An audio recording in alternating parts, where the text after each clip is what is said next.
우리 말씀 같이 봅시다. 요한복음 4장 25절, 26절 같이 봅시다. 요한복음 4장 25절, 26절. 이것도 요한복음 1장 41절. 우리 앞에 찾아놨는데요. 우리 함께 공독합시다. 요한복음 4장 25절, 26절, 1장 41절입니다. 우리 다 찾으셨으면 요한복음 4장 25절부터 읽습니다. 시작. 여자가 이르되 메시아 곧 그리스도라 하는 이가 오실 줄을 내가 아노니 그가 오시면 모든 것을 우리에게 알려주시리이다. 예수께서 이르시되 내가 그라 하시니라. 그가 먼저 자기의 형제 시몬을 찾아 말하되 우리가 메시아를 만났다 하고, 메시아는 번역하면 그리스도라.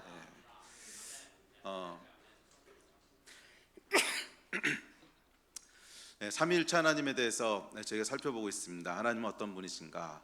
하나님이 어떤 분이신지를 아는 것이 사실은 믿음의 본질이고 또 우리 신앙생활의 가장 본질입니다.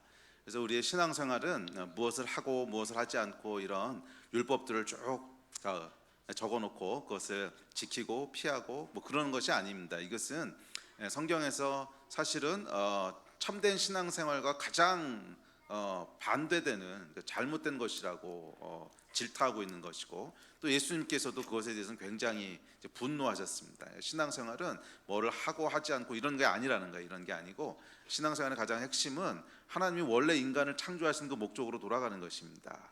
원래 하나님이 인간을 창조하신 목적은 뭐냐면 하나님은 사랑이시고 그 사랑의 대상으로 인간을 만드셨어요. 하나님께서 사람과 함께하기 원하시고 하나님께서 사람을 사랑하시고 또 사람들이 하나님을 사랑하기를 원하셨어요. 그래서 이 신앙생활의 가장 핵심은 하나님과의 사랑의 관계입니다. 하나님을 사랑하고 또 하나님으로부터 사랑받는 사랑의 관계고, 그 사랑 안에서 서로가 이웃을 사랑하는. 그래서 예수님께서 이 신앙의 가장 핵심을 딱 두 문장으로 정리하셨죠. 하나님을 사랑하라, 그리고 내 이웃을 내 몸같이 사랑하라. 이 두 가지가 사실은 신앙의 핵심입니다. 이제 그런 면에서 봤을 때 우리가 하나님이 누구신지를 안다라고 하는 것은 단순히 어떤 신학적인 지식을 얘기하는 것이 아니고, 이 안다라고 하는 단어는 우리가 이 시리즈 설교 시작할 때 말씀드렸지만 야다라고 하는 단어라 그랬죠. 야다는 관계를 통해서 알게 되는 거예요. 그래서 남편이 아내를 알듯이 아내가 남편을 알듯이, 또 우리 교회 안에서 오랜 시간 같이 교제하고 또 오랜 시간 같이 지내면서 서로에 대해서 친밀하게 알게 되듯이, 이것이 이제 야다지요. 친밀하게 안다고 하는 것은 뭐냐면 그 사람이 좋아하는 건 뭔지, 그 사람이 싫어하는 건 뭔지, 그 사람이 좋아하는 음식은 뭐고 싫어하는 음식은 뭔지, 그 사람이 중요하게 생각하는 건 뭐고 중요하지 않게 생각하는 것은 뭔지, 이것을 서로 잘 이해하고 있는 것이 친밀함을 통해서 알게 되는 야다지요. 자, 그렇듯이 이 하나님을 안다라고 했을 때는 이런 종류의 지식을 얘기합니다. 그래서 하나님이 좋아하시는 건 뭔지, 하나님이 싫어하시는 건 뭔지, 또 하나님의 본질적인 속성은 어떤 것인지. 사실은 하나님은 인격이시고 또 우리가 하나님의 형상으로 지음받았기 때문에 하나님과 우리 사이에는 많은 유사점이 있습니다. 유사점은 뭐냐면 우리가 하나님을 닮았다는 거죠. 그래서 하나님에게도 감정이 있으시고 우리에게도 감정이 있습니다. 또 하나님에게도 자의식이 있으시고 나라고 하는 아이덴티티가 있으시고 우리에게도 자의식이 있습니다. 또 하나님에게도 지성이 있으시고 우리에게도 지성이 있고, 하나님에게도 의지가 있으시고 우리에게도 의지가 있어요. 이게 많이 비슷한 점들이 있습니다. 왜냐하면 우리가 하나님의 형상을 따라 지음받았기 때문에 그렇죠. 그러나 또 하나님과 우리 사이에는 분명한 차이가 있습니다. 하나님은 하나님이시고 우리는 인간이지요. 그래서 우리가 전혀 이해할 수 없는 하나님의 속성들이 있어요. 전능하시다, 이게 사실 뭔지 우리는 이해할 수가 없어요. 왜냐하면 전능해 본 적이 없으니까. 그래서 전능하지 않기 때문에 우리는 전능하신 하나님이 어떤 일을 행하실 때 그것을 다 이해할 수가 없어요. 그러니까 예를 들어서 의인이 왜 고난을 받습니까? 이게 욥기의 주제죠. 의인이 왜 고난을 받습니까? 이것은 전능하고 영원하지 않은 우리로서는 이해할 수 없어. 그런데 전능하고 영원한 하나님의 입장에서는 영원한 시간 가운데 잠깐 정말 스치듯 지나가는 시간 동안에 잠깐 고난을 받는데 그 고난을 통해서 주어지는 큰 유익이 있다면 그거 왜 안 하냐는 거야. 그러니까 우리하고는 전혀 시점과 관점이 다르다는 거지. 이해가 되세요? 우리는 전능하지 않기 때문에 전능하신 하나님, 그리고 우리는 또 지난번에도 말씀드렸지만 의인의 죽음에 대해서도 이해할 수 없어요. 그런데 하나님 편에서는 그게 아무것도 아니야. 뭐 죽어? 다시 살리면 되지. 왜? 전능하시니까. 예수를 죽음 가운데 부활시키신 부활의 능력이 있으시거든. 죽으면 살리면 되는 거지 뭐. 근데 우리는 전능하지 않기 때문에 이런 하나님의 어떤 선택, 하나님이 하시는 일에 대해서 다 이해할 수가 없어요. 그래서 신앙의 핵심은 뭐냐면 하나님이 어떤 분이신지를 이해하고 아는 거예요.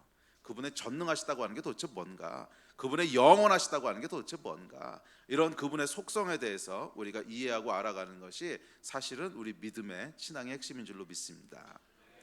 자, 그래서 우리가 이 하나님을 아는 지식에 대해서 그러니까 12번인가 13번 정도 살펴봤습니다. 하나님의 이름, 또 하나님의 속성, 그리고 그 지난 2번에 걸쳐서 이제 예수님은 어떤 분이신지, 그래서 예수님의 속성에 대해서 살펴보기를 시작했습니다. 오늘 세 번째 시간으로 예수님의 속성에 대한 것을 계속 이어서 살펴보려고 합니다. 예수님의 첫 번째 속성은 뭐라 그랬어요? 성육신, 인간이 되신 하나님이시라는 거예요. 그래서 하나님, 예수님, 성령님은 사실 삼위일체시기 때문에 세 분은 사실은 뭐 띄어서 이해한다고 하는 것이 무의미해요. 하나님이 예수님이시고 예수님이 성령님이십니다. 그럼에도 불구하고 세 분만이 갖고 있는 독특한 점들이 있는데, 그 독특한 점 중에 첫 번째, 예수 하나님은 인간의 몸을 입으신 하나님이시라는 거예요. 성육신 하신 하나님. 그래서 무엇 때문에 성육신 하셨는지 우리 지난주에 살펴봤습니다. 그리고 그 성육신이 예수님에게는 어떤 의미였는지, 그리고 그것이 하나님의 영광이라 그랬을 때는 무슨 영광인지 하는 것을 지난주까지 살펴봤습니다. 자, 오늘은 이제 두 번째 속성, 성육신에 이은 두 번째 속성을 살펴볼 텐데, 두 번째 속성은 뭐냐면 예수님은 메시아시라는 거예요. 메시아. 그래서 삼위 하나님들 중에 우리 성부 하나님과 성령 하나님을 메시아라고 부른 적은 없습니다. 오직 예수님에게만 사용되는 어떤 호칭, 예수님에게만 해당하는 특징인데 예수님은 메시아시라는 거예요. 네. 그래서 오늘과 다음 어쩌면 2번, 3번 될지 모르겠는데 하여간은 2-3번에 걸쳐서 메시아라고 하는 이 예수님의 특징 또는 속성에 대해서 살펴보려고 합니다. 아마 예수님의 속성 중에 일반인들에게 가장 많이 알려진 어떤 이름 또는 속성이 메시아일 거예요. 그렇죠? 예. 뭐 핸델의 메시아부터 시작을 해서 메시아라고 하는 것이 뭐 일반 명사화 됐죠. 뭐 구원자, 또는 우리가 기다리는 어떤 사람, 뭐 이것은 그냥 메시아라고 부르는 맞아요. 예수님은 메시아신데 메시아가 무슨 뜻이죠? 오늘 여기 보시면 아까 읽으신 본문에 보시면 요한복음 1장 41절에 메시아는 번역하면 그리스도라 그랬어요. 그래서 예수 그리스도, 그 그리스도가 메시아라는 뜻이에요. 그래서 이 메시아는 물론 메시아는 히브리어고요. 근데 그리스도, 크리스토스라고 하는 것은 이제 헬라어로 번역을 한 거죠. 그래서 두 개는 같은 단어입니다. 그래서 우리가 Jesus the Messiah, 예수 그리스도, 이것이 같은 말이에요. 알고 계셨어요? 성경에 나오는데 요한복음 1장 41절에 보면 메시아와 그리스도는 같은 얘기입니다. 같은 단어인데 이 그리스도 또는 메시아라고 하는 뜻은 뭐냐면 기름 부음을 받은 자라는 뜻이에요. 기름 부음을 받은 자. 그래서 구약에 보면 하나님께서 기름 붓는 사람들이 있는데 세 종류 사람들에게 기름을 붓습니다. 첫째는 왕, 다윗에게 기름을 붓죠. 둘째는 선지자, 그리고 셋째는 제사장. 이렇게 세 종류의 사람에게 기름을 붓습니다. 우리 성경 말씀 볼까요? 자, 시작. 그들을 거룩하게 하고 그들이 내게 제사장 직분을 행하게 하고 너는 또 님시의 아들 예후에게 기름을 부어 이스라엘의 왕이 되게 하고 또 엘리사에게 기름을 부어 너를 대신하여 선지자가 되게 하라. 자, 여기 보면 제사장의 기름을 붓고 왕에게 기름을 붓고 그리고 선지자에게 기름을 붓습니다. 그래서 예수가 메시아다 또는 예수가 그리스도다라고 하는 말의 뜻은 예수에게는 이 세 가지 속성 또는 세 가지 특징, 세 가지 어떤 직분이 있으시다는 거예요. 왕이시고 제사장, 특별히 대제사장이시고 그다음에 세 번째 선지자시라는 거예요. 그래서 예수는 메시아다 그렇게 불렀을 때는 이 세 가지 속성을 일컫는 얘기입니다. 그래서 이 세 가지 속성에 대해서 오늘은 특별히 제사장적인 속성에 대해서 살펴보도록 하고, 그리고 왕과 선지자에 대한 특징들은 다음 시간에 계속 이어서 살펴보겠습니다. 자, 첫째, 기름 부음을 받은 자, 예수께서는 제사장, 특별히 대제사장이십니다. 우리 히브리서 같이 볼까요? 자, 시작. 그러므로 우리에게 큰 대제사장이 있으니 승천하신 자 곧 하나님 아들 예수시라. 우리가 믿는 도리를 굳게 잡을지어다. 우리에게 있는 제제사장은 우리의 연약함을 동정하지 못하시리가 아니요 모든 일에 우리와 똑같이 시험을 받으시니로되 죄는 그러므로 우리는 긍휼하심을 받고 때를 따라 돕는 은혜를 얻기 위하여 은혜의 보좌 앞에 담대히 나아갈 것이니라.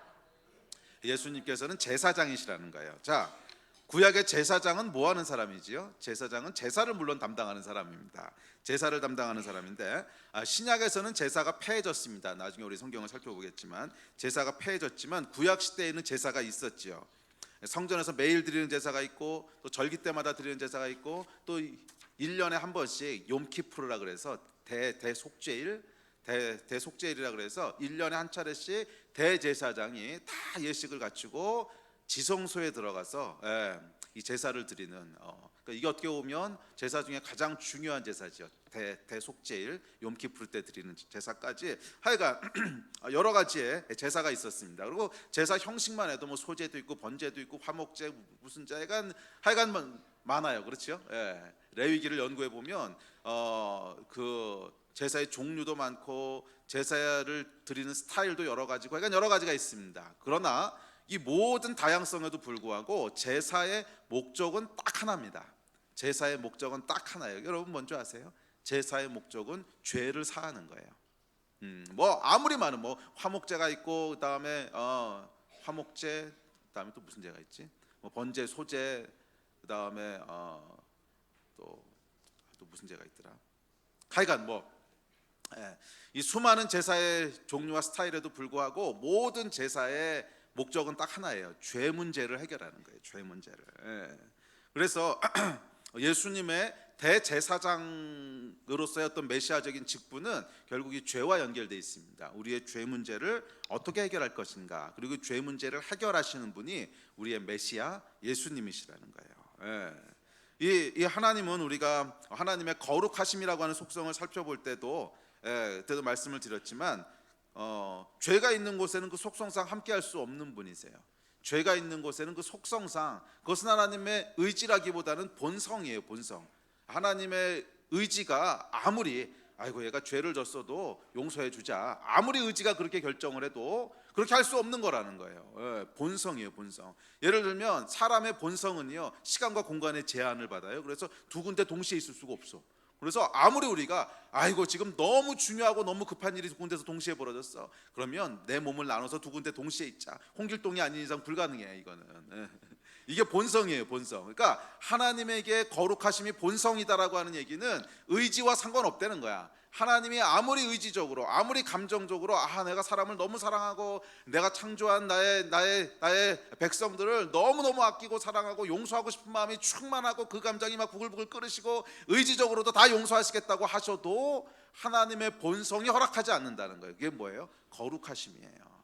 그러니까 이게 하나님이 어떤 분이신지에 대한 올바른 이해가 없으면 하나님에 대한 오해들이 생겨. 아니 하나님이 전능하신 분이시고 하나님이시라며 그냥 용서해 주시면 되지 뭘 그거 하나 잘못했다고 그렇게 쪼잔하게.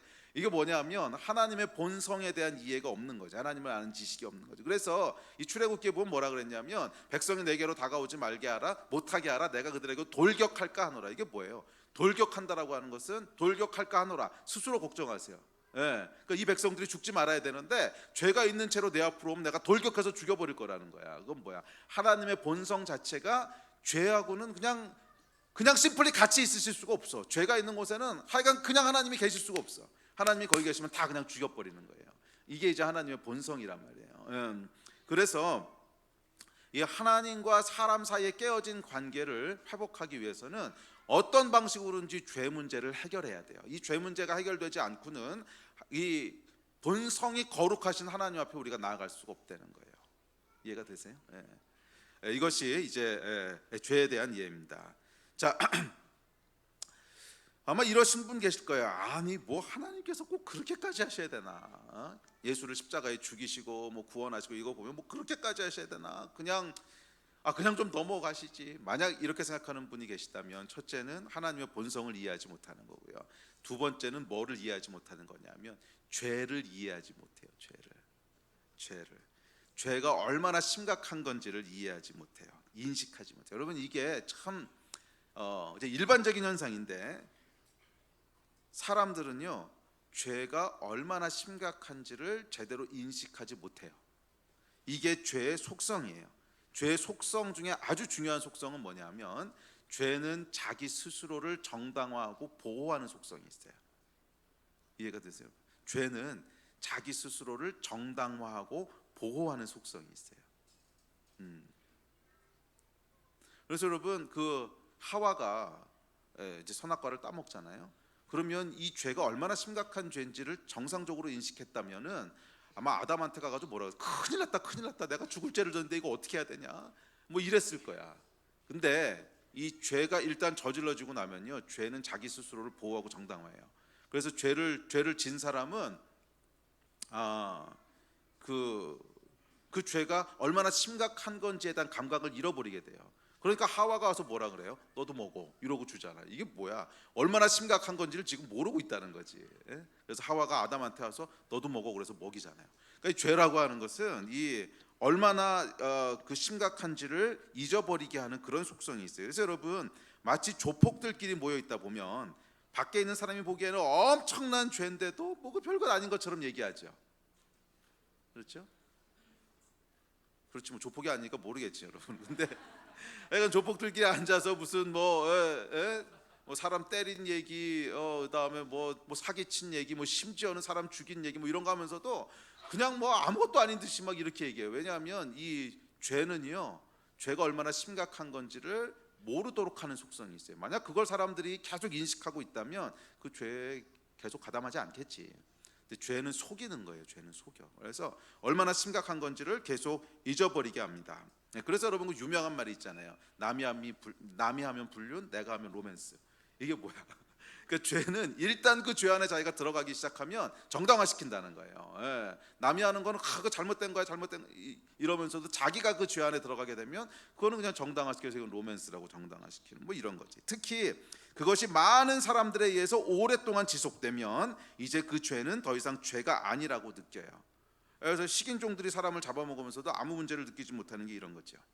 죄는 스스로를 보호하고 정당화시킵니다.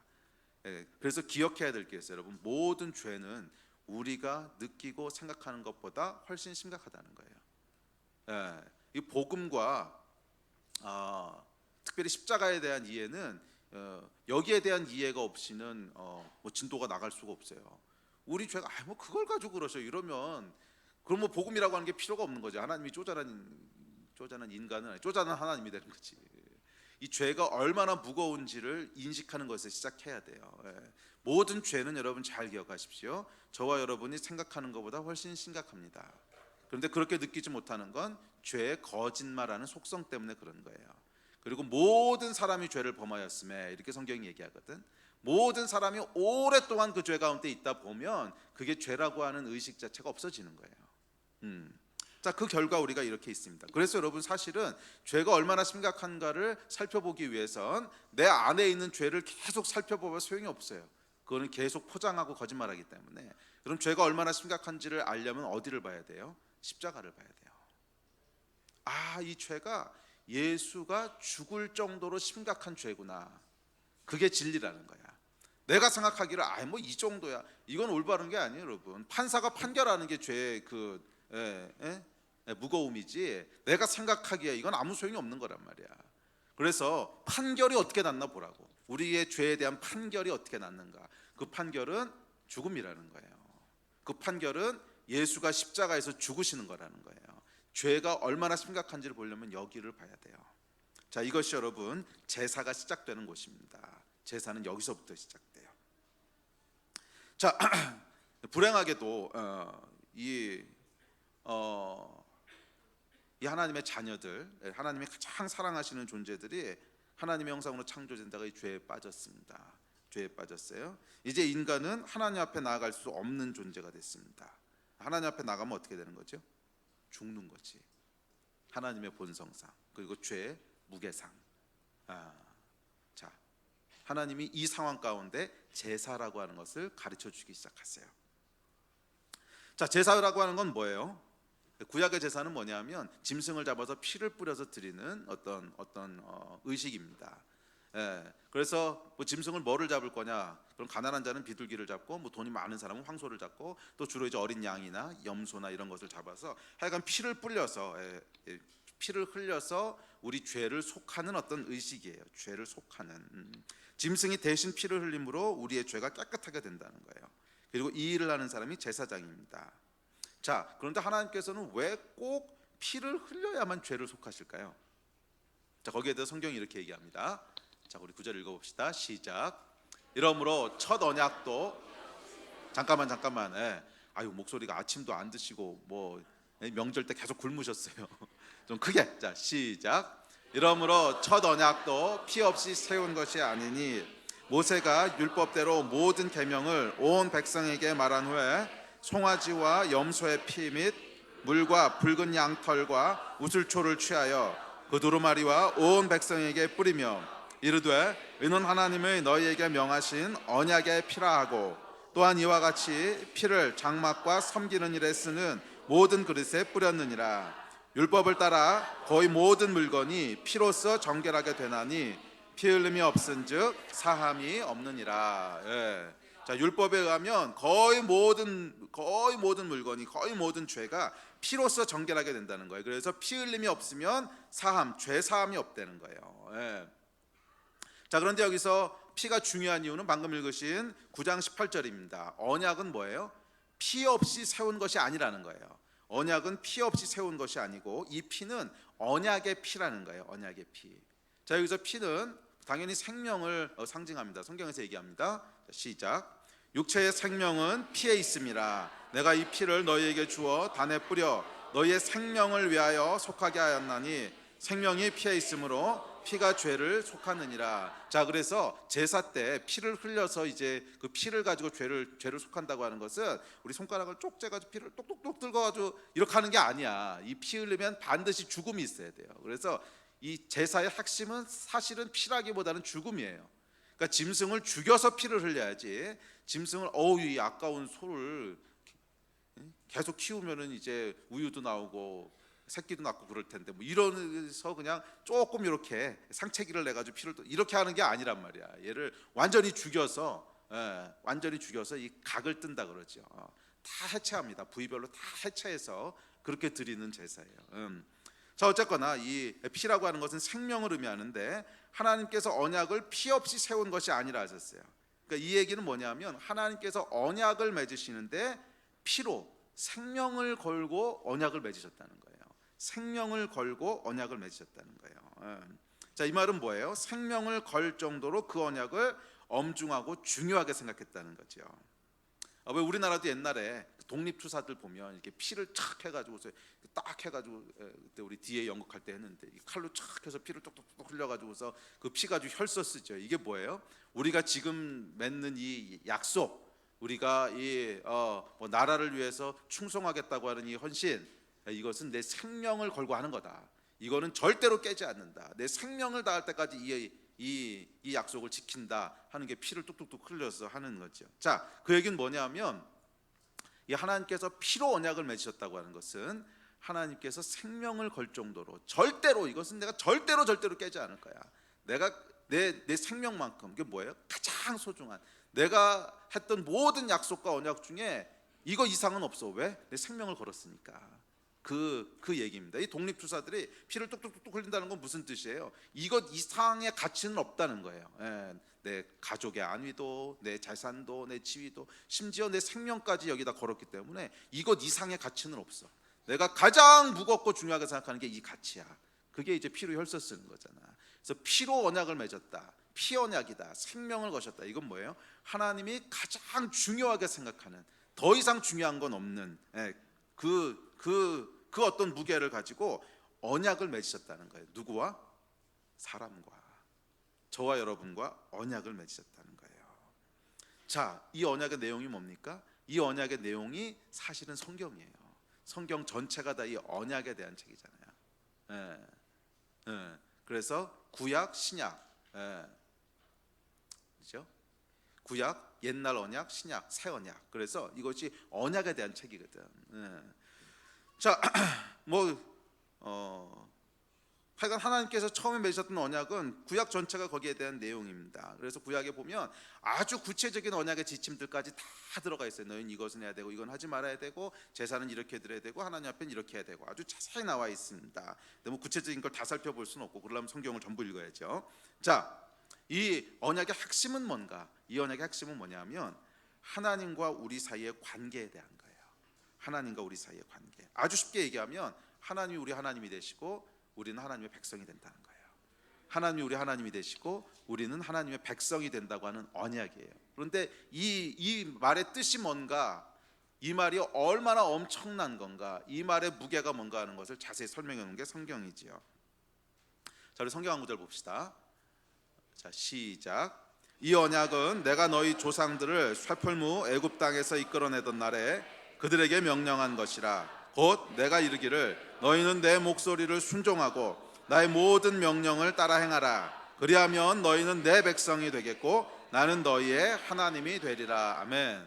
이 관계가 사실은 언약의 가장 핵심이에요. 그래서 근데 이 언약은 단순히 하늘나라 백성이 된다 그래서 시민권에 사인하는 그런 법적인 언약이 아닙니다. 이 언약은 생명을 거셨다는 거예요. 그 이야기는 하나님이 우리와 생명을 걸 만큼 중요하고 사랑하는 관계를 맺으시겠다는 의미예요. 자, 우리 다음 구절 시작. 너는 나를 인같이 마음에 품고 도장같이 팔에 두라. 사랑은 죽음같이 강하고 투기는 음부같이 잔혹하며 불같이 일어나니 그 기세가 여호와의 불과 같으니라. 하나님께서 하나님과 우리 사이에 이제 어떤 관계를 정의하시는데 이 관계는 하나님은 우리 하나님이 되고 너희는 나의 백성이 될 것이라. 이것은 단순히 왕과 백성의 관계가 아니고 이제 구약에 보면 이것을 내가 내게 장가들어 영원히 살리니 어떤 남편과 아내의 관계고 아버지와 자식의 관계고 목자와 양의 관계고, 그러니까 하나님께서 우리와 깊고 의미 있는 사랑의 관계를 하시겠다는 거예요. 깊고 의미 있는 사랑의 동행을 하시겠다는 거예요. 이것이 하나님이 맺은 언약의 내용이에요. 그런데 이 관계가 얼마나 강력하냐면 사랑은 죽음같이 강하고, 그래서 뭐야? 피언약이라는 거야. 이 사랑의 관계는 생명을 걸 만큼 죽음같이 강하다는 거예요. 그래서 투기는 음부같이 잔혹하며 불같이 일어나니. 여러분, 사랑은 투기가 없으면 사랑이 아닙니다. 그러니까 잘 생각해 보세요, 여러분. 남편이 있는데 아내가 뭐 딴 남자한테 이렇게 한눈을 팔아도 나는 아무 상관없어. 여러분, 이건 미친놈이지. 이건 사랑하는 게 아니지. 정말 사랑한다는 것은 여러분 굉장히 독점적인 것이고 굉장히 뭐라 그래야 될까? 그러니까 투기가 있어야지 그게 사랑이에요. 질투가 있어야 사랑이란 말이야. 그 사람은 나하고만 함께 있었으면 좋겠고 다른 사람에게는 눈도 마음도 주지 않았으면 좋겠고, 이것이 여러분 어떤 사랑의 언약의 속성이라는 거예요. 그리고 하나님께서 우리와 맺기 원하시는 그 관계는요, 투기는 음부같이 잔혹하며 불같이 일어나니 그 기세가 여호와의 불과 같다는 거예요. 이런 관계를 원하셨다는 거예요. 조금 상상하기 어려운 관계인데 하나님이 정말 그런 관계를 원하셨다. 마치 한 남자와 한 여자가 부부로 평생을 함께 살기로 언약하는 것 같이, 그래서 두 사람 이외에는 다른 사람에게 얼굴을 돌리지 않겠다고 하는 것을 약속하듯이 하나님이 정확히 그 약속을 하셨어요. 그래서 여러분, 나중에 저희가 구원받아서 천국에 가면 결혼 제도가 있어요, 없어요? 없다고 나오죠, 성경에. 장가도 가지 않고 십도 가지 않는다 그랬어. 결혼 제도가 없어요. 그러니까 이 결혼 제도는 영원히 있는 제도가 아니라는 거야. 다행이에요? 아니면 아쉬우세요? 다행이에요 그럴 때 끄떡끄떡 하시면 안 돼요. 이게 아쉽다 그러셔야지. 자, 너 뭐 알고 웃는 거냐? 자, 결혼 제도는 다행히도 하여간 영원한 제도가 아니에요. 아니, 아쉽게도 영원한 제도가 아니에요. 그렇죠? 자, 그런데 왜 하나님께서 영원하지도 않은 것을 이 땅에서 하라 그러셨어요? 그것은 바울 서신에 보면 명확히 나오죠. 아내와 남편에 대한 얘기들 쭉 하면서 그리스도와 교회에 대해 말하노라. 하나님께서 우리와 맺기 원하시는 언약 관계가 뭔지를 가르쳐 주시는 거예요. 결혼이라고 하는 그런 일종의 교육, 메타포, 그것을 통해서 하나님이 우리와 맺기 원하시는 관계가 뭔지를 알려주시는 거예요. 그러면 영원한 하나님의 나라에서는 그 관계를 어떻게 맺게 되는 거예요? 물론 모든 사람과도 그런 깊은 관계를 맺겠지만 1차적으로 우리의 신랑 대신 예수 그리스도, 교회의 신랑 대신 예수 그리스도. 그래서 그분과의 언약 관계가 정확히 이런 관계라는 거예요. 그래서 여러분, 부부의 언약 관계에 있어서 이것은 여러분 친구나 어떤 일반적인 휴머니즘적인 사랑하고는 조금 다릅니다. 휴머니즘적인 사랑에 있어서는 용서와 관용과 또 넓은 마음과 이런 게 필요하지만 부부의 언약 관계의 사랑에 있어서는 질투가 없으면 사랑이 아니지. 예. 그래서 이 사람하고 살아도 되고 저 사람하고 살아도 되고 남는 시간만 나하고 살아, 이거는 여러분 사랑이 아니란 말이에요. 그래서 하나님께서 우리와 아주 배타적이고 독점적인 깊은 사랑의 관계를 하기를 원하셨어요. 이것이 언약의 내용이에요. 그래서 이 언약이 뭔지를 가르쳐 주시기 위해서 이 땅에서 부부제도라고 하는 어떤 부부라고 하는 것들, 영원하진 않지만 이 땅에서 우리가 연습하고 알아야 될 것들을 가르쳐 주신다는 거죠. 자, 그래서 이 하나님의 이 배타적인 사랑이 얼마나 배타적이냐면 그 투기는 음부같이 잔혹하다는 거예요. 음부같이 잔혹하다는 거예요. 사실 여러분, 지옥이라고 하는 것이 뭔지를 이 말씀 가지고 한번 생각해 보세요. 지옥이 어디서부터 나온 거? 하나님의 사랑의 강렬함, 그래서 그 투기는 음부같이 잔혹하고 이렇게 나와 있거든. 자, 이건 오늘 다루려고 하는 주제는 아니니까 넘어갑시다. 자, 이것이 하나님이 우리와 맺으신 언약의 내용입니다. 그렇다면 이 언약을 어떻게 유지합니까? 자, 우리 성경 구절 시작. 여호와께서 우리에게 이 모든 규례를 지키라 명령하셨으니 이는 우리가 우리 하나님 여호와를 경외하여 항상 복을 누리게 하기 위함이며 또 여호와께서 우리를 살게 하려 하십니다.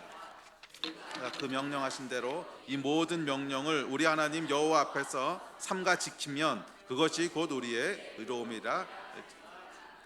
이 언약을 어떻게 유지하냐면 하나님을 경외하라는 거예요. 경외하라는 거야. 자, 이것이 우리가 해야 될 파트입니다. 하나님을 경외하는 것은 하나님이 말씀하신 모든 규례를 지키고 순종하는 거예요. 하나님의 말씀에 순종하고 명령에 따라 행하는 거예요. 이것이 이 언약에 있어서 우리가 해야 될 파트예요. 그러면 하나님은 하나님의 파트를 행하신다는 거예요. 이게 뭐예요? 우리에게 복을 주시고 우리를 지키신다는 거예요. 이것이 하나님이 하시겠다고 하는 파트고 이것이 언약의 내용이에요. 자, 그렇다면 우리가 해야 될 파트를 좀 더 살펴봅시다. 그 말씀에 순종하고 명령을 따르는 것이 구체적으로 뭡니까? 구약은 이렇게 얘기합니다. 자, 시작.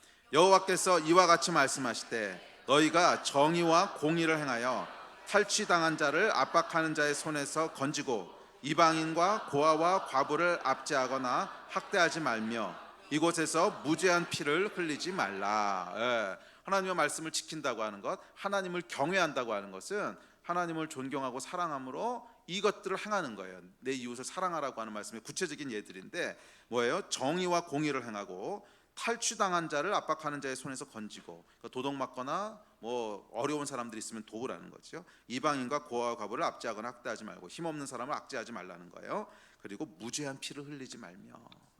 자, 이것이 하나님이 하나님의 백성들에게 요구하시는 말씀이에요. 율법이에요. 율법은 이것만 있는 것이 아니죠. 많은 율법들이 있지만 그 중에 가장 중요한 파트지요. 자, 그래서 이 말씀을 지킴으로 백성들이 하나님을 경외할 때 하나님께서 백성들을 사랑하시고 그 언약 안에 영원히 거하겠다는 거예요. 자, 다음 구절 시작. 내가 내게 장가들어 영원히 살되 의와 공변됨과 은총과 긍휼이 여김으로 내게 장가들며. 오늘 하나님이요 놀라운 말씀을 쓰십니다. 앞에서는 나는 너의 하나님이 되고 너희는 내 백성이 될 거라 조금 법적인 말씀을 하셨는데 이 뒤에 가보면 내가 내게 장가들어 영원히 산다는 거예요. 우리의 남편, 아내와 남편이 누리는 것 같은 그런 친밀한 관계를 영원히 누리시겠다는 거예요. 아멘. 자, 이것이 언약의 내용이에요. 하나님께서 사람과 영원히 함께 하시겠다는 거예요. 사랑의 영원한 관계를 유지하시겠다는 거예요. 어떻게? 생명을 걸고 피를 걸고. 자, 그런데 불행하게도 인간이 이 언약을 깨지요. 자, 우리 다음 구절 봅시다. 자, 시작. 내 백성이 두 가지 악을 행하였으나니 곧 그들이 생수의 근원되는 나를 버린 것과 스스로 웅덩이를 판 것인데 그것은 그 물을 가두지 못할 터진 웅덩이들이니라. 내 악이 너를 징계하고 내 반역이 너를 책망할 것이라. 그런즉 내 하나님 여호와를 버림과 내 속에 나를 경외함이 없는 것이 악이요 고통인 줄 알라. 주 만군의 여호와의 말씀이니라. 인간이요 하나님을 버렸다는 거예요. 모든 생명과 생수의 근원 되신 하나님을 버렸다는 거예요. 이게 이제 언약을 파기한 거죠. 그리고 뭘 했다는 거예요? 자기 스스로 웅덩이를 팠다는 거야. 그러니까 자기 스스로 이 생수의 근원이 계신데 이걸 버리고 내가 스스로 물을 어떻게 만들어 보겠다고 웅덩이를 팠는데, 문제는 이게 물을 담지 못하는 웅덩이라는 거야. 그래서 뭐라 그래요? 여호와를 버림이 내 속에 나를 경외함이 없는 것이 사실은 하나님에게 고통이 아니고 누구에게 고통이라는 거예요? 너에게 고통이라는 거예요. 하나님에게 저주가 아니고 누구에게 저주라는 거예요? 너에게 저주라는 거예요. 왜? 생수의 근원은 하나님이신데 이 바보 같은 놈들이 이 생수의 근원을 버리고 물도 담지 못할 웅덩이를 파놓고 이거 될 거야 될 거야 될 거야, 이게 얼마나 고생이냐는 거야. 자, 이것이 이제 하나님께서 언약을 파기한 백성들에게 하시는 말씀이에요. 하나님을 버렸다는 거예요. 이게 사실은 아담과 하와의 선악과고, 이게 사실은 하나님 없이 살아가는 삶에 대한 말씀이죠. 그러면 여러분 어리석게 물도 담지 못할 웅덩이를 파지 마시고요, 하나님을 신뢰하십시오. 그분께 생수의 근원이 그분이세요. 우리가 파는 웅덩이는 아무리 해봐야 물도 담지 못해. 하나님을 신뢰하고 그분 말씀 안에 거하십시오. 이것이 복인 줄 믿습니다. 자, 그래서 성경은 이 언약의 파기를 이혼에 비유합니다. 이혼, 부부가 갈라서는 거죠. 우리 다음 구절 봅시다. 시작. 여호와의 말씀이니라. 배역한 자식들아 돌아오라. 나는 너희 남편임이라. 내가 너희를 성읍에서 하나와 족속 중에서 둘을 택하여 너희를 시온 산으로 데려오겠고. 하나님께서요 이 우리를 떠난, 그러니까 하나님을 떠난 백성들에게 돌아오라 그러시는 거예요. 왜? 이것이 마치 부부관계 같은 거야. 그래서 이 구약의 선지서에 보면 계속 반복되는 비유인데, 하나님이 자기를 남편으로 비유하시고요, 그리고 하나님의 백성들은 남편을 버리고 다른 남자에게로 떠난 아내에 계속 비유를 하세요. 그러니까 이런 일이 벌어졌다는 거예요. 이 언약을 파기했다는 거예요. 자, 제사는 이 하나님의 두 가지 속성으로 인해 주어집니다. 파기된 언약으로 인해 대가를 요구하신 하나님의 공의가 있어요. 이것은 하나님의 속성이에요. 공의로우신. 동시에 깨어진 관계를 다시 회복하기 원하시는 하나님의 사랑이 있어요. 이 두 개에 의해서 제사가 주어져요. 자, 공의가 얘기합니다. 생명을 걸고 맺었던 언약이 깨졌는데 피값을 지불해야 돼. 그래야 이것이 공평한 거야. 그것이 공의야. 그럼 사랑이 얘기합니다. 용서해, 다시 받아줘, 회복할 수 있어. 이 두 가지가 딱 부딪히는 거죠. 그래서 거기서 하나님이 주신 제도가 제사라는 거예요. 제사가 여기서 시작됩니다. 짐승의 피를 흘림으로 뭐래요? 공의의 요구를 만족시키고, 짐승을 대신 죽게 하심으로 다시 돌아올 수 있는 회복의 길들을 마련하시는 이 공의와 사랑을 다 충족시키는 거죠. 자, 그런데 엄밀하게 얘기하면 구약의 제사는 죄를 속하는 능력이 있을까요, 없을까요? 구약의 제사가 죄를 속하는 능력이 있을까요, 없을까요? 자, 우리 다음 이제 9절 봅시다. 자, 시작. 이 뜻을 따라 예수 그리스도의 몸을 단번에 들이심으로 말미암아 우리가 거룩함을 얻었노라. 제사장마다 매일 서서 섬기며 자주 같은 제사를 드리되 이 제사는 언제나 죄를 없게 하지 못하거니와 오직 그리스도는 죄를 위하여 한 영원한 제사를 드리시고 하나님 우편에 앉으사 그 후에 자기 원수들을 자기 발등상이 되게 하실 때까지 기다리시나니 그가 거룩하게 된 자들을 한 번의 제사로 영원히 온전하게 하셨느니라. 아멘. 자, 구약의 제사는요 죄를 없이 하지 못한다는 거예요. 짐승을 죽이는 것은 죄를 속하지 못한다는 거예요. 왜? 공의가 얘기합니다. 사람이 죄를 졌는데 왜 짐승이 죽냐? 안 그래요? 짐승이 죄를 졌어야 짐승이 죽는 거지. 공의가 얘기하는 거예요. 사람이 죄를 졌는데 왜 짐승이 죽냐? 그래서 구약의 제사는 뭐예요? 하나님의 교육 방식이에요. 교육 방식. 이게 죄를 속하는 게 아니란 말이야. 하나님이 뭐를 가르쳐 주시는 거예요? 죄가 얼마나 심각한지를 가르쳐 주시는 거예요. 죄의 심각성, 죄는 뭐를 봐야 안다 그랬지? 내 안에 있는 죄를 봐서 아는 게 아니에요. 십자가의 예수를 봐서 아는 거지. 그렇다면 구약에서는 뭐를 봐서 알아요? 제사를 봐서 알아요. 여러분, 제사 현장을 한번 상상해 보시면 그렇게 거룩한 장소가 아닙니다. 여러분 혹시 뭐 소나 돼지 도축하는 데 가보신 적 있으세요? 소나 돼지 도축하는 데 가보면 피바다입니다. 기본적으로 피바다예요. 예. 돼지 멱을 탁 따가지고, 아우, 명절 때 꼭 이런 얘기를 해야 돼. 피를 쫙 일단 빼야 되죠. 피를 쫙 빼고 그 다음에 제사를 드리기 위해서는 짐승을 곱게 드리는 것이 아닙니다. 다 부위별로 해체를 해요. 다 부위별로. 이게 정확히 이제 그 정육점에서 하는 일이거든. 정확히 다 해체를 해가지고 부위별로 다 해체해서 태워서 번제로 드릴 건 번제로 드리고 뭐 삶을 것은 삶고 뭐 이렇게 하는 거죠. 기름은 다 제거하고. 자, 이렇게 하면 여러분 거기요 처음 가보는 사람은요 이 속이 거북해서 서 있기도 힘들어요. 그 피 냄새, 그다음에 막 살점이 돌아다니고 이거 보고 있으면은 처음 보는 사람은 견디기 힘들 정도로. 이거 뭐야 여러분? 제사 현장이 그런 현장이에요.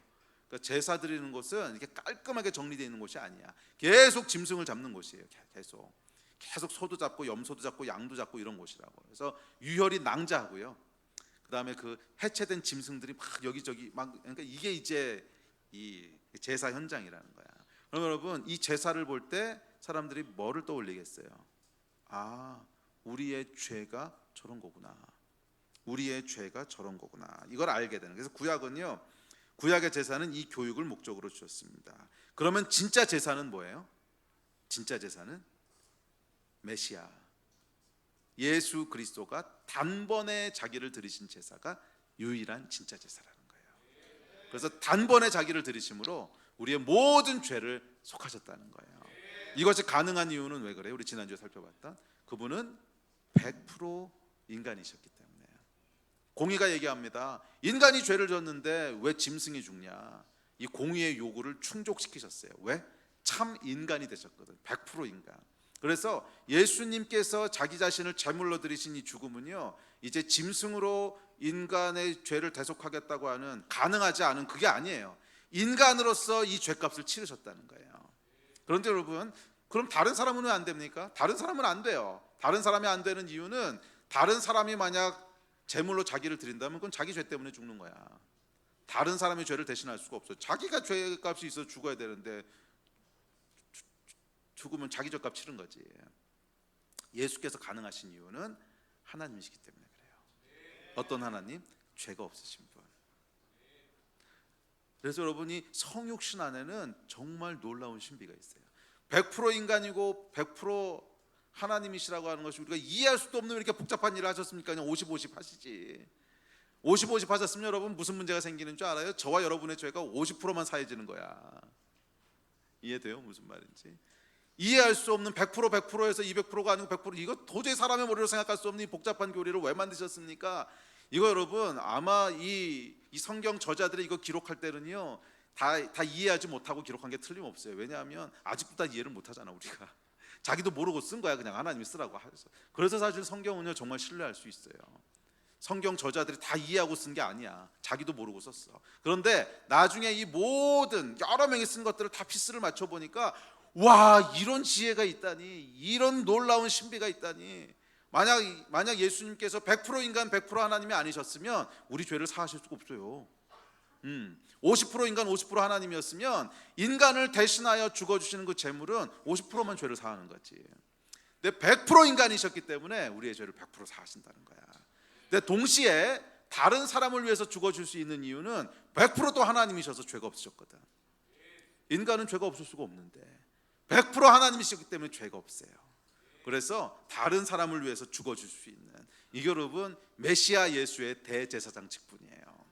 우리의 죄를 속하는 제사를 집도하셨는데 어떻게 제사를 인도하셨냐면 죄를 사하지 못할 짐승의 피로 한 것이 아니라 영원한 대제사장, 영원한 제물이 되신 참 인간이고 참 하나님이신 그분의 피를 쏟으심으로 뭐예요? 우리의 죄를 다 용서하셨다는 거야. 예. 그러면 여러분 이제 우리는 더 이상 제사를 드릴 필요가 있어요? 없어요. 제사가 끝났다는 거야. 한 번의 제사로 영원히 끝내셨다는 거야. 예. 이분이 바로 이 메시아 예수 그리스도이십니다.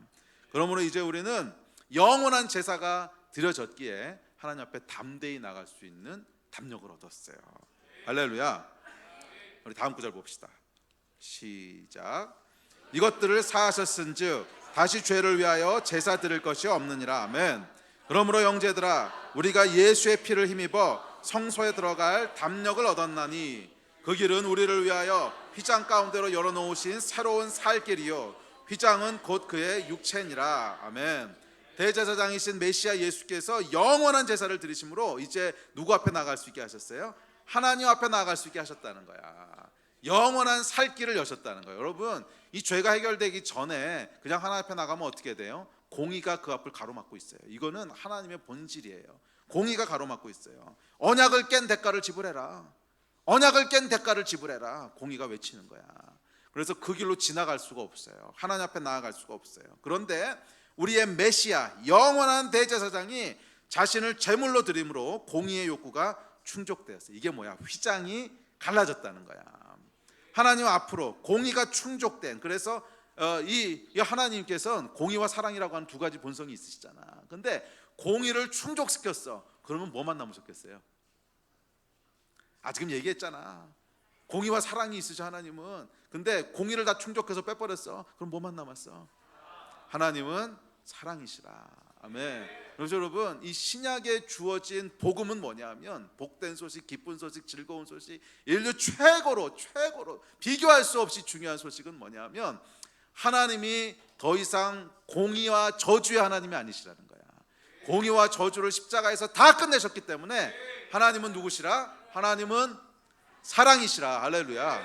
여러분, 하나님은 사랑이시라고 하는 말이 신약에 등장하는 것이 우연이 아닙니다. 구약에는 공의와 사랑이 공존했어요. 이 공의를 아직 충족시키지 못했다는 거야. 언약을 파기했으니 생명을 내놓아라. 이 저주와 이 징벌을 충족시키지 못했어. 그런데 예수가 십자가에서 이 모든 공의를 다 충족시켰을 때 하나님은 뭐가 남으신 거예요? 하나님은 사랑이시라. 그래서 여러분, 신약에 보면 하나님은 공의와 사랑이시라 이렇게 얘기 안 해요. 하나님은 사랑이시라. 여러분, 신기하지 않아요? 하나님은 공의와 사랑이시라 이렇게 얘기하지 않고 하나님은 사랑이시라 그랬어. 왜? 공의를 충족시킨 거야. 그래서 이제 누구든지 하나님 앞에 나아가는 자는, 예수의 피를 힘입어 그 공의를 충족시킨 그 길로 나아가는 자는 뭐를 얻게 돼요? 하나님의 아무 조건 없는 무조건적인 사랑 가운데 거하게 된다는 거예요. 이것이 여러분 복음의 내용이에요. 아멘. 그럼 우리가 그러다 실수해서 또 죄를 지면 상관없어. 예수께서 단번에 우리의 모든 죄를 다 해결하셨다는 거야. 아멘. 그러므로 하나님께 여러분, 사랑의 속성이 남아있다기보다는 뭐 두 가지 속성 다 있으시지, 근데 이게 충족됐다는 거야. 그래서 누구든지 하나님 앞에 나아갈 담력을 얻게 됐습니다. 할렐루야. 이것이 복음이고 이것이 십자가인 줄로 믿습니다. 예수의 영원한 제사로 인해 우리 죄가 사해졌습니다. 그런데 이것보다 더 놀라운 것이 있습니다. 누가복음 22장 20절 시작. 이 자는 내 피로 세우는 새 언약이니 곧 너희를 위하여 붓는 것이라. 예수께서 십자가를 부심으로 새 언약을 맺으셨다는 거야. 새로운 언약을 맺으셨다는 거야. 자, 이 언약의 내용이 뭡니까? 우리 다음 구절, 새 언약의 내용입니다. 시작. 그러나 그날 후에 내가 이스라엘 집과 맺을 언약은 이러하니 곧 내가 나의 법을 그들의 속에 두며 그들의 마음에 기록하여 나는 그들의 하나님이 되고 그들은 내 백성이 될 것이라. 여호와의 말씀이니라. 그들이 다시는 각기 이웃과 형제를 가르쳐 이르기를 너는 여호와를 알라 하지 아니하리니 이는 작은 자로부터 큰 자까지 다 나를 알기 때문이라. 내가 그들의 악행을 사하고 다시는 그 죄를 기억하지 아니하리라. 여호와의 말씀이니라. 자, 이거 뭐야 여러분? 법을요, 모세 때는 돌판에 기록해서 언약을 맺었는데 그게 아니고 우리 안에 두시겠다는 거야. 하나님의 법을 우리 안에 두시겠다. 이게 뭐예요 여러분? 내주하시는 성령님에 대한 약속이에요. 새 언약은 여러분 뭐냐면 하나님이 우리 안에 거하시겠다는 거야. 아직 감각이 없는 것 같아, 얼굴들을 보니까. 새 언약은 뭐냐면 하나님이 우리 안에 거하시겠다는 거예요. 이건 여러분 원초적으로 불가능한 일이었어요. 왜? 하나님은 죄와 함께 할 수 없는 분이시거든. 아담과 의 타락 이후로 하나님은 인간을 떠나셨거든. 아니지, 인간이 하나님을 떠난 거지. 그 하나님이 다시 우리 안에 거하시겠다는 거예요. 저희 다음 구절 봅시다. 시작. 사도와 함께 모이사 그들에게 분부하여 이르시되 예루살렘을 떠나지 말고 내게서 들은 바 아버지께서 약속하신 것을 기다리라. 요한은 물로 세례를 베풀었으나 너희는 몇 날이 못되어 성령으로 세례를 받으리라. 하나님이 약속하신 것이 오신다. 이게 뭐야? 새 언약, 새 약속. 자, 예수님께서 피 흘리심으로 너희와 새 언약을 맺는다 그러셨어요. 그리고 예레미야서에 보면 그날에 이게 뭐예요? 예수께서 오시고 난 그 후에 이런 뜻이죠. 후에 새 언약을 너희와 맺을 텐데 이것은 과거에 돌판에 새겼던 것, 그 언약이 아니고 내 말을, 내 법을 너희 안에 두는 언약이라고 했어. 그리고 사도행전에 보면 뭐라 그래요? 약속하신 것이 임하신대, 언약이 임한대, 성령이 우리 안에 오신다는 거예요. 아멘. 새 언약의 내용은 여러분 내주하시는 성령님이세요. 내주하시는 성령님, 우리 안에 하나님께서 거하시겠다는 거예요. 할렐루야. 이게 무슨 말인지는 나중에 성령님의 속성할 때 좀 더 자세히 할게요. 하여간 성령께서 우리 안에 내주하신다는 거예요. 이것이 여러분 새 언약의 내용이고 복음의 내용인 줄로 믿습니다. 아멘. 우리 예배팀 나오십시오. 이 새 언약엔 여러분 두 가지 특징이 있는데, 첫 번째는 하나님께서 우리 안에 거하심으로 이제 이웃에게 하나님을 알라 할 필요가 없다는 거야. 뭐예요? 우리가 하나님을 다 알게 된다는 거예요. 구약 때는 그렇지 않았어요. 하나님이 누구신지를 배우고 듣고 뭐 이래야지 알았는데 성령께서 우리 안에 내주하셔서 하나님이 누구신지를 다 알게 하신다는 거야. 하나님과의 이전에 볼 수 없었던 깊은 친밀한 교제를 누리게 된다. 이게 새 언약의 첫 번째고, 새 언약의 두 번째는요, 새 언약에는 실질적인 능력이 있다는 거야. 이 언약이 여러분 그냥 밖에 쓰여진 어떤 율법이었을 때는 그건 그냥 규정이야, 규정, 율법. 그래서 이 갈라디아에서 뭐라 그랬냐면 이것은 그 율법은 죽은 율법이라 했어요. 죽은 율법. 그러니까 생명이 없는 거라는 거예요. 그렇지 뭐 이거 해라 저거 하지 마라 이게 써놓은 건데 무슨 그 돌판에, 그리고 오늘날이었다면 종이에 썼겠죠. 종이에 쓴 게 무슨 능력이 있겠어. 그런데 두 번째 언약은 돌판에 쓴 게 아니고 그 죽어있는 의문에 쓴 그런 어떤 생명 없는 그런 문장이 아니고 우리 안에 하나님의 법이신 누굴 둔다는 거예요? 성령님을 두신다는 거야. 이분은 살아있는 분이시라는 거예요. 이분은 단순히 글자를 써서 기록한 분이 아니고 우주를 창조하신 하나님이시라는 거야.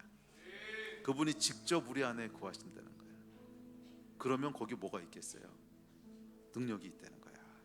자, 우리 다음 구절 같이 읽어봅시다. 시작. 염소와 황소의 피와 및 암송아지의 죄를 부정한 자에게 뿌려 그 육체를 정결하게 하여 거룩하게 하거든. 하물며 영원하신 성령으로 말미암아 흠없는 자기를 하나님께 드린 그리스도의 피가 어찌 너희 양심을 죽은 행실에서 깨끗하게 하고 살아계신 하나님을 섬기게 하지 못하겠느냐.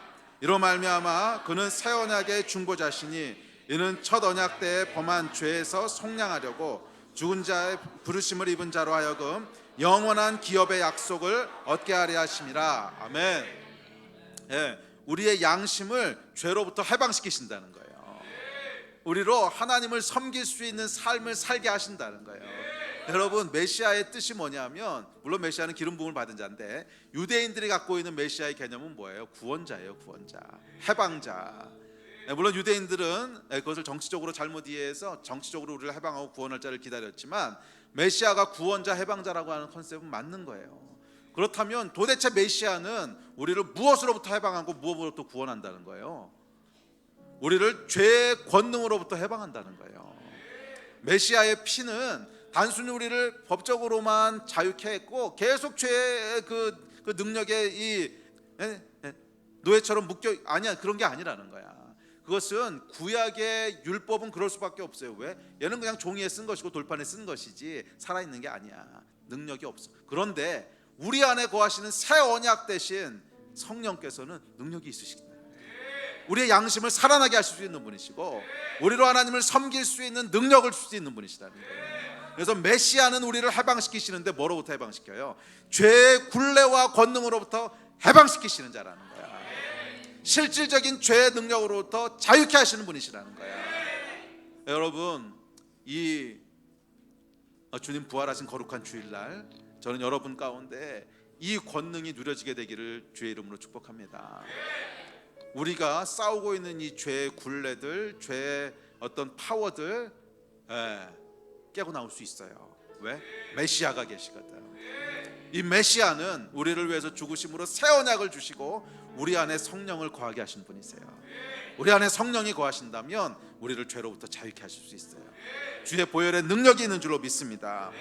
뿐만 아니라 우리를 구원하시는데 어디로 구원하세요? 기업의 영원한 기업의 약속을 받게 하세요. 그래서 이 땅에서의 삶이 끝이 아니라 저주로 지옥에 갈 것이 아니라 영원한 하나님의 기업을 받는 것으로 구원하신다는 거예요. 이분이 메시아 예수이신 줄로 믿습니다. 자기를 제물로 드심으로 죄에서부터 우리를 해방하시고 죽음으로부터 우리를 영원한 기업으로 구원하신 해방자 되시고 구원자 되신 이분이 우리 메시아예요. 이 주일날 저와 여러분 가운데 이 메시아의 능력과 새 언약의 능력이 충만하게 역사하기를 주의 이름으로 축복합니다. 오늘 자 같이 좀 일어나서 기도합시다.